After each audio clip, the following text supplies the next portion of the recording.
I'm standing behind the pharmacy counter in Stockholm when this guy walks in, maybe mid-30s, wearing a Harvard Medical School hoodie. He's holding a prescription from his doctor back in Boston. He slides it across the counter and says, completely serious, "I need this filled. My doctor said any pharmacy in the world can do it." I blink at him. "Sir, this is a Swedish prescription system. I need a prescription from a Swedish doctor, or at least one registered in the EU." He looks at me like I just told him the earth is flat. But it's a prescription. It's universal. That's how medicine works. I try to explain about regulations, different drug names, legal liability. He's not hearing it. He pulls out his phone and starts Googling to prove me wrong. Right there in the pharmacy, I'm watching him realize, in real time, that countries have different medical systems. He finally looks up and says, "Well, that seems unnecessarily complicated." 3 months working here, and I've learned something important. The logic that makes perfect sense in America sometimes just stops working the moment you cross an ocean. And watching that realization hit people, that's my entire job now.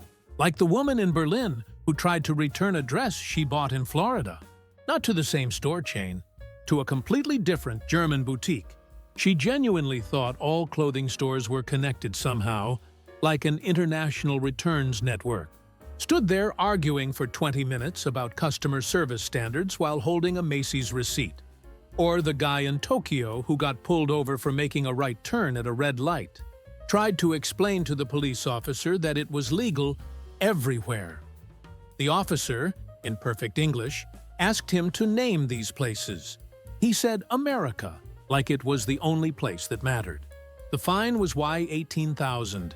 He paid it, but he still thought he was right. Then there was the couple in Prague who walked into a bakery at 9 p.m., surprised it was closed. They knocked on the glass. The baker was inside, cleaning. He pointed to the hours sign. They took a photo of it and posted it online, complaining about how nothing stays open in Europe. The sign clearly said closing time was 6 p.m.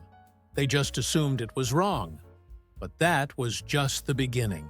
Because once you start noticing these moments, you see them everywhere. I'm a tour guide in Wellington, New Zealand. American tourists are my bread and butter, and mostly they're great. But there's this moment that happens at least once a week. Someone asks me, completely straight-faced, how far the drive is to Sydney. "Sydney? Australia?" I ask, just to be sure. "Yeah, for a day trip. We want to see the Opera House." I pull out my phone and show them the map. There's an ocean between us, a big one, the Tasman Sea, about 2,000 kilometers of it. "There's no bridge," I say gently. "You'd need to fly. It's a 3-hour flight." The disappointment is real. They'd planned their whole day around this. One guy argued that the map must be misleading because Australia and New Zealand are always shown together. He meant on postcards, on promotional materials. In his mind, they were basically the same place, just different neighborhoods. I had another couple who wanted directions to Fiji from Auckland. "Just point us in the right direction," the husband said. "We'll figure it out." Fiji is 2,100 kilometers away, in the ocean. I asked if they had a boat. They did not. They had a rental car and optimism. The thing is, maps on phones make everything look close. You can zoom out and see the whole Pacific on one screen. Your brain tricks you into thinking it's all drivable distance. I get it, but there's this moment where logic should kick in, where you think, wait, maybe I should check this. Over in Reykjavik, my friend Bjorn works at a car rental place. He had an American family rent an SUV to drive to Greenland. They had printed directions from Google Maps. 43 hours of driving, it said. They didn't notice that most of those hours were blue, ocean blue. They were 3 hours into the trip when they realized Iceland is an island. They called him from a coastal town, genuinely confused about where the bridge was. Bjorn had to explain that Greenland is a separate landmass. "But it's right there on the map," the dad kept saying. "Right there, yes, across the Denmark Strait, which is ice-cold water with no roads." The family drove back to Reykjavik. They were good sports about it eventually, took selfies with Bjorn, and joked about their almost trip to Greenland. But he said the dad still seemed a little suspicious. Like maybe the bridge was just hidden somewhere, and everyone was in on the secret. I collect these stories full-time now, hundreds of them across 30 countries. Most travel channels show you where to go. I show you how people actually think when they get there. If that distinction matters to you, you know what to do. I had a woman in my tour group last month who was shocked that New Zealand uses kilometers, not miles. Not just surprised, shocked.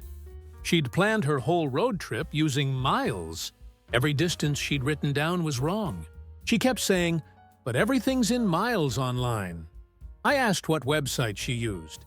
It was a New Zealand tourism site, with a toggle button for units, set to kilometers by default. She'd seen numbers and assumed they were miles because, in her words, miles are standard. When I explained that most of the world uses metric, she said, "Well, that seems like it would make things confusing for visitors." The cognitive disconnect is fascinating. In her mind, America's system was the default, and everyone else was choosing to be difficult. Not understanding that they're the outliers makes every interaction a puzzle. A solvable puzzle, sure, but they don't think they need to solve it. Another guide I know works in Queenstown. Had a guy ask if he could see Mount Everest from the South Island. He'd looked at a map of famous mountains and saw that Everest was in New Zealand. He meant Aoraki, our tallest peak, but he called it Everest. When she corrected him, he said, "Same thing, right? A mountain's a mountain." Not the same thing. Different hemispheres, different countries, different continents actually. But in his defense, they're both tall and snowy. If you don't look too close, maybe they do seem interchangeable. I work front desk at a hotel in Montreal. Winter here is serious. -20 Celsius, serious. Every January, I have the same conversation about 15 times a week. American guest checks in, looks at the weather forecast on the lobby screen, sees 20ers and smiles. "Oh, good. It's warm out." I pause. "Sir, that's -20 Celsius. That's -4 Fahrenheit." The smile fades. "Negative, but it's 20. -20, I repeat. "Very cold. You'll want a heavy coat." He looks at the screen again, then at me, then back at the screen. That can't be right. 20 is room temperature. This is where I pull out the conversion chart we keep behind the desk specifically for this. I show him the numbers. He studies it like it's a magic trick he's trying to figure out. "So what's freezing?" he finally asks. 0 Celsius. 32 Fahrenheit. That makes no sense. Why wouldn't freezing be 0 in both? I try to explain about water and boiling points and metric logic. He's not interested in the science.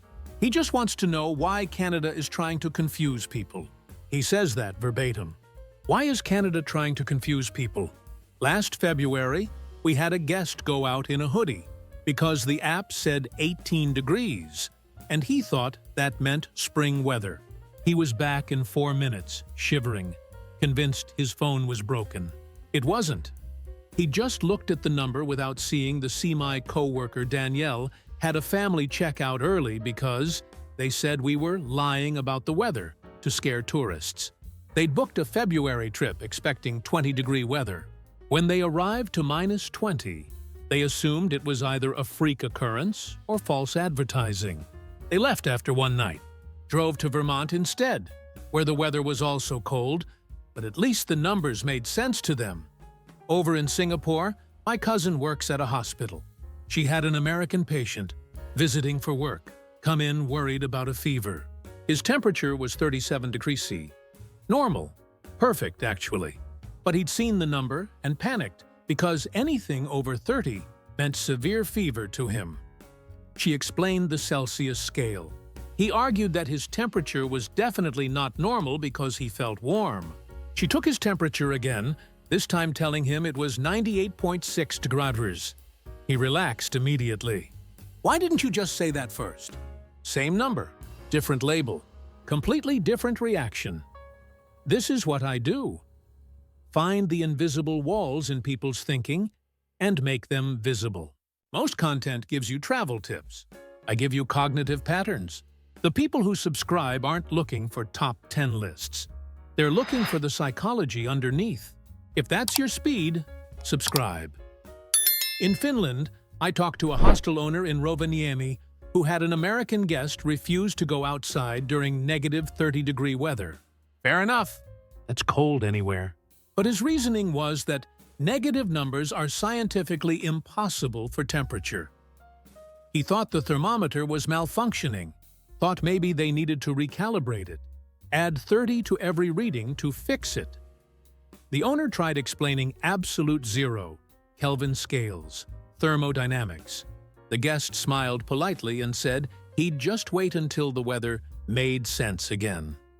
He stayed inside for 3 days, missing the Northern Lights tours he'd paid for. Another time, in Buenos Aires, a co-worker told me about a tourist who complained that the pool was too cold. The sign said 28 degrees. He thought that meant it was barely above freezing.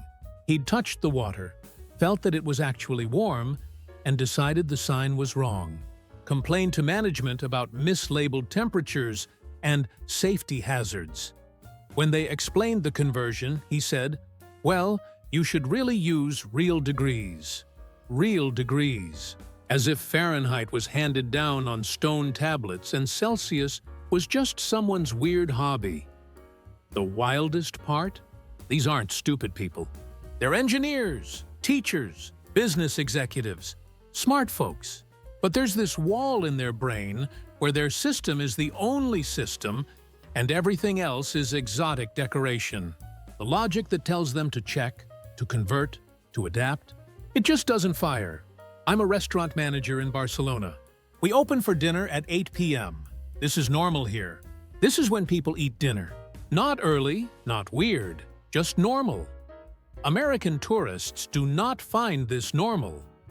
Had a couple show up at 5:30 p.m., rattling the locked door. I went outside to explain we're not open yet.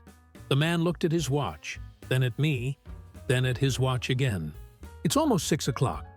That's dinner time. Here, dinner is usually 9 or 10, I told him. His wife physically recoiled. 10 at night? That's bedtime. I gave them recommendations for cafes that were open. They left, but not before the man said, "This is why Spain's economy is struggling." He said it loud enough for my neighbors to hear.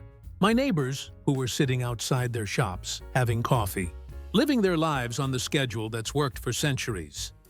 Got another American last week who made a reservation for 6 p.m. We don't take 6 p.m. reservations. Our reservation system doesn't even have that time slot available online. But he called, insisted, and somehow convinced my host to pencil him in as a special case. He showed up at 6 p.m. sharp. We weren't ready. The dining room lights were still off. The kitchen was prepping. I apologized and explained the situation. He said, "But I have a reservation." Like those words were a magic spell that would change Spanish culture. We opened early for him. Just that once. He ate quickly, paid, left by 7 p.m.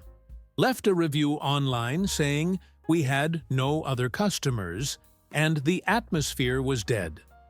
Of course, there were no other customers.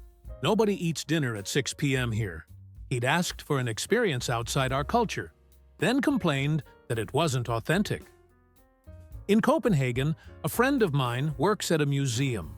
They close at 5 p.m., very clearly posted, on the website, on the door, on every brochure. Had an American family show up at 4:45 p.m., buy tickets, get upset when staff told them they had 15 minutes. 15 minutes? We just paid full price. Yes, for 15 minutes. We close at 5. Well, that's a scam. You should close at 8 like normal museums. Normal museums in America, maybe. Here, people go home at 5, have dinner, spend time with families. The museum staff aren't running a scam. They're living in a society with different priorities. The family demanded a refund. Didn't get one? Left a one-star review mentioning Europe's refusal to accommodate tourists and arbitrary closing times. Arbitrary. As if the museum picked 5 p.m. by throwing darts at a clock. Down in Mexico City, my brother manages a bank. They close for lunch, 2 to 4 every day. It's on the door, on the website, on the automated phone message. Still, at least twice a week, an American tourist shows up at 2:30 p.m., pulls on the locked door, looks betrayed. One guy called the corporate helpline to complain that the branch was closed during business hours. The helpline explained the lunch closure. He said, "That doesn't make sense. How do people do their banking? They do it before 2 or after 4. They plan around it. They've been doing this for decades. It works fine." But in his logic, banks should be open continuously during standard American business hours. The idea that a whole country might operate differently, might value lunch breaks over constant availability, didn't compute. He assumed it was incompetence, not culture. Had a tourist in Prague tell me she missed a train because the time was wrong. The train left at 14:30, which was printed clearly on her ticket. She showed up at 2:30 a.m., saw an empty station, thought the train had been canceled. She didn't know 14:30 meant 2:30 p.m., 24-hour time. Military time, she called it, like it was some specialized system for soldiers, not the standard format for most of the world. When I explained, she said, "Why wouldn't you just use regular time?" Regular time. As if 12-hour clocks were universal law and everyone else was just being difficult. She missed her train, had to buy a new ticket, spent the rest of her trip setting phone alarms to translate every time into 12-hour format. Never once considered that maybe learning the system would be easier than fighting it. In Tokyo, a convenience store worker told me about an American who got angry about their hours. The store was 24/7, which is common there, but the sign said 24-hour operation, and he thought that meant they were only open for 24 hours total. Like a pop-up shop. He'd come back the next day, seen they were still open, and accused them of false advertising. The worker tried to explain. The man insisted he understood English just fine, thank you, and 24 hours means 24 hours. Not 48, not forever. 24. Eventually he left, still convinced he was right. The worker said he could see the man outside, staring at the sign, trying to make the words mean what he wanted them to mean. Last story, and this one still makes me laugh every time I think about it. I'm working at a post office in Amsterdam. It's a Tuesday afternoon, pretty quiet. American woman comes in, maybe late 50s, carrying a huge cardboard box. She wants to mail it to California. I weigh it, calculate the cost. That'll be 87 euros, I tell her. She nods, pulls out her wallet, and hands me a $100 bill. I look at it. Look at her. "Ma'am, this is U.S. currency. I need euros." She blinks. "It's money." "Yes, but this is the Netherlands.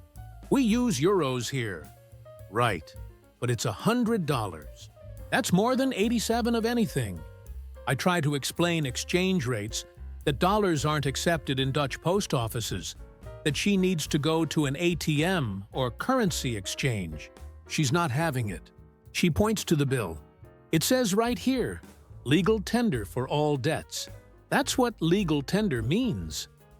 In the United States, I say carefully, this is the Netherlands. She looks around my post office like she's seeing it for the first time. Looks at the signs in Dutch. The prices in euros. The flag outside the window. "But you speak English," she says finally. "That doesn't make this America." Long pause. She takes back her $100, walks out without another word, comes back 20 minutes later with euros, buys her stamps, ships her package. Doesn't make eye contact with me the whole time. My coworker later told me she'd said to him, "You'd think they'd make exceptions for major currencies." Make exceptions. For the law. For their own monetary system. because her dollars were, in her mind, universal. And maybe that's the thread running through all these stories. This idea that the American way is the default way, and everywhere else is just doing a theme park version of normal life.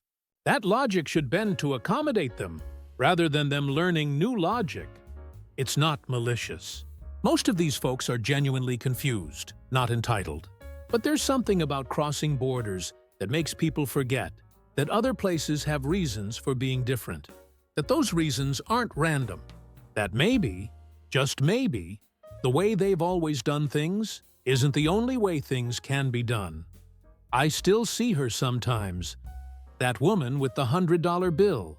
She's been living in Amsterdam for a year now, working remote. She uses euros. She rides a bike. She's even learning Dutch. But every once in a while, she comes into the post office and we share this look.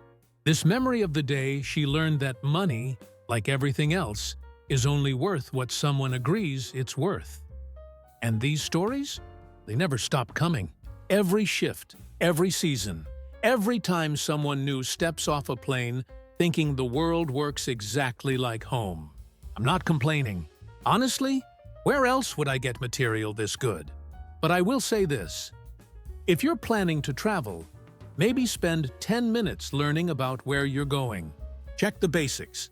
Temperatures, currencies, time zones, geography. Not because you'll look foolish if you don't, but because the world gets a lot bigger, a lot more interesting, when you realize your logic isn't the only logic out there. But I will say this. I track these patterns across cultures because most people won't. It's not about mocking tourists. It's about understanding how perspective shapes reality. I publish this kind of analysis every week, breaking down the invisible assumptions we all carry. Subscribing doesn't help me. It helps you see the world with sharper eyes. And if you're someone who values that, you're already thinking about it.